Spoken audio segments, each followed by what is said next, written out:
Assalamualaikum Assalamualaikum warahmatullahi wabarakatuh. Bismillah, alhamdulillah alladzi hadana lil iman wal islam.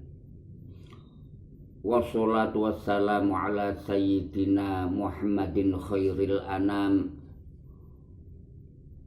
wa man tabi'a sabilas salam. Amma ba'd. Kali ini membahas tentang pertanyaan bagaimana caranya agar kita selalu ingat kepada Allah Subhanahu wa ta'ala. Untuk itu, sebelum kita bahas, sebenarnya masalah ini terkait dengan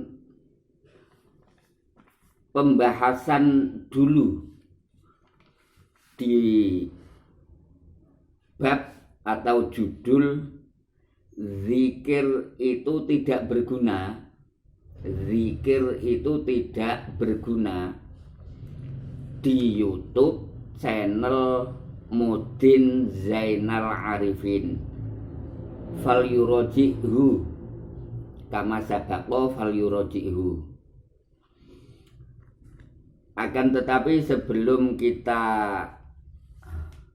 bahas, sedikit kita ulangi di judul zikir itu tidak berguna. Di sana diterangkan dawuhe Rasulullah, roja'na min jihadil asghar ila jihadil akbar, ay jihadin nafsi. Berarti kesimpulannya kita saat ini mempunyai tugas jihadun nafsi. Lah jihadun nafsi itu termasuk jihadul akbar. Kemudian selain itu juga mempunyai tugas, coba kita ingat, inna syaitona lil insani aduwwum mubin. Lah syaitan itu terbuat dari apa? Kita pelajari surat Al-Hijr ayat 28. Wal janna khalaqnahu min qablu min naris samum. Dulu sudah saya jelaskan panjang lebar. Jin, al janna ay abul jinni. Jin ditetahke, dibuat Allah Subhanahu wa ta'ala, olehnya membuat sebelum membuat Nabi Adam. Jin terbuat dari naris samum, api yang membara. Setelah kita tahu ternyata saat ini kita mempunyai dua musuh, bisa dikatakan demikian. Yang pertama, musuh melawan hawa nafsunya sendiri. Yang kedua, musuh melawan setan. Setan terbuat dari naris samum. Untuk itu dulu juga sudah saya terangkan, ini saya ulas sedikit. Cara menghadapinya sesuai dawuh Allah di surat Al-Baqarah ayat 37. Bismillahirrahmanirrahim. Fatalaqqa Adamu min rabbihi kalimatin fataba alaihi innahu huwat tawwabur rahim. Ketika Nabiullah Adam alaihi salam akan diturunkan dari surga menuju dunia dunia Allah memberi bekal beberapa kalimatin fataba alaih. Isi kalimat ini tidak saya terangkan di sini. Kamu buka channel Mudin Zainal Arifin di YouTube, judulnya zikir itu tidak berguna. Silahkan dibuka. Innahu huwat tawwabur rahim. Kesimpulannya kita menghadapi nafsu dan setan menggunakan kalimatullah. Di antara kalimatullah diterangkan dalam ayat yang lain, fadzakir fa inna dzikra tanfa'ul mu'minin. Ngoten nggih. Untuk itu kita harus selalu zikir. Dawuh Allah pada ayat yang lain, fadhkuruni azkurkum washkuruli wala takfurun. Ketika kita mau zikir terus menerus, wazkurullaha katsira, zikire terus menerus, maka diterangkan dalam surat Ar-Ra'd ayat 47 sampai 48. Qul innallaha yudhillu man yasha wa yahdi ilaihi man anab. Man anab, yang diberi hidayah Allah itu siapa? Alladzina amanu wa tatma'innu qulubuhum bidzikrillah.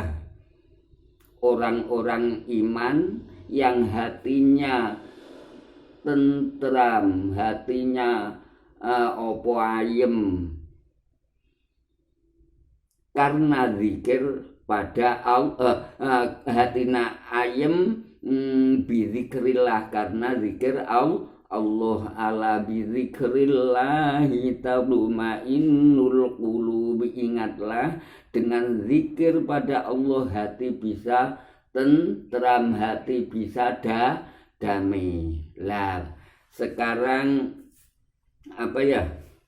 mari kita bahaslah bagaimana caranya agar kita selalu zikir. Loh, kalau kita sedang habis menjalankan sholat, kemudian masih di atas sajadah kita zikir, kadang mudah. Yang sulit itu ketika kita sudah pulang melakukan aktivitas, kadang hati dan pikiran kita lupa dengan Allah Subhanahu wa ta'ala. Nah, bagaimana caranya agar ketika kita melakukan aktivitas sehari-hari, kita melakukan kerja sehari-hari, hati kita dan pikiran, juga lisan, minimal hati dan pikiranlah selalu zikir kepada Allah. Caranya bagaimana? Nah, ini nak rakuwe rata dudoi, kalau enggak kamu enggak saya kasih tahu.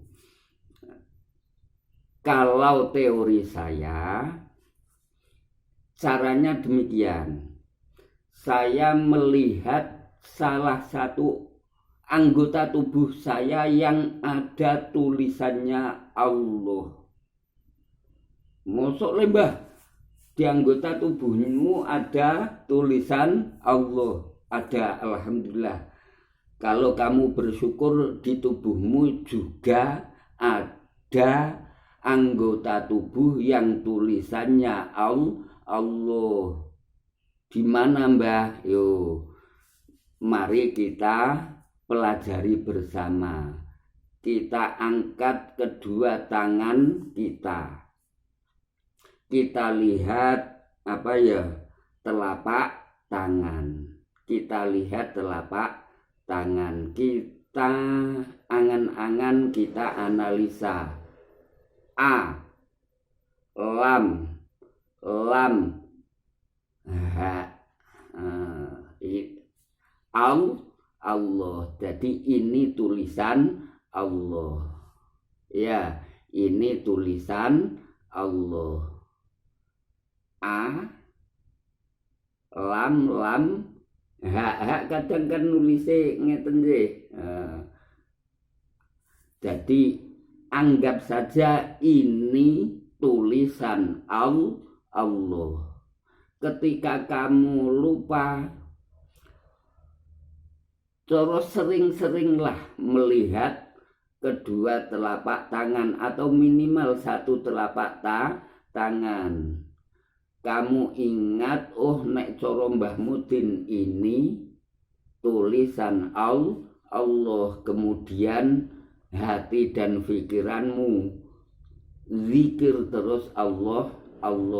Kalau di lisanmu ikut zikir baik, tapi upomo kok zikir banter dikira yo ya minimal di hati dan pikiran kamu selalu zikir.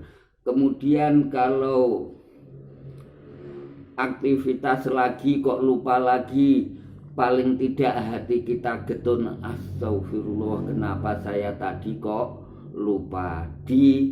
Ketika melihat telapak tangan, ingat lagi ini tulisan Allah. Ini tulisan Allah. Kemudian hati dan pikiran zikirlah lagi. Lupa lagi, istighfar, astagfirullah, saya tadi kok lupa. Melihat telapak tangan, zikirlah lagi.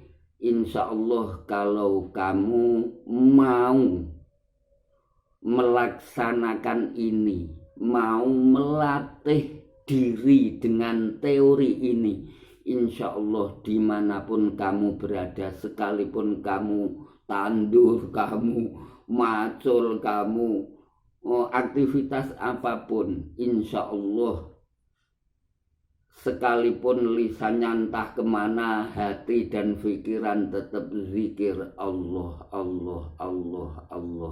Barangkali itu teori termudah, insya Allah banyak manfaatnya. Dan setelah kamu memperbanyak zikir, tatma'innul qulub, kecuali tatma'innul qulub fadhkuruni azkurkum, maka kamu akan selalu diingat Allah Subhanahu wa ta'ala. Sedikit penjelasan saya tentang hikmah dua telapak tangan, atau paling tidak hikmah telapak tangan.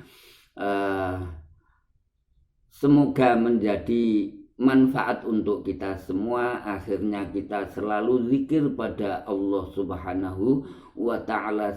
Setelah zikir pada Allah Subhanahu wa ta'ala, pada saatnya kita ditimbali Allah pun kita zikir pada Allah Subhanahu wa ta'ala sehingga husnul khotimah. Amin Allahumma amin. Hadani Allah lil iman wal islam wa ghafara lana wa lakum dzunubana wa dzunubakum wa adkhalana wa iyyakumul jannah darun na'im wa billahi taufiq wal hidayah wal afu minkum. Assalamualaikum warahmatullahi wabarakatuh.